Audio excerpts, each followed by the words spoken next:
सूजी का हलवा बनाना।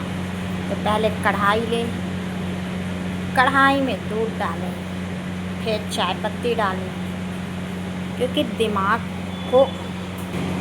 दिमाग को राहत हलवा से ज़्यादा चाय देगी, तो पहले उस कढ़ाई में चाय बना लें। जब चाय खौल जाए, अभी तो ये खौलने में इसको 10-20 मिनट लगेंगे, तब तक हलवा की तैयारी कर लें। हलवा में क्या करें, एक कटोरा लें और कटोरे में ना आटा ले लें, सूजी। दोस्तों, इतना सब करने के बाद थोड़ा सा रिलैक्स करें, गाना गाएं। राजा देखत नहीं ऐसा काहे, जैसे देखत नहीं पहिले।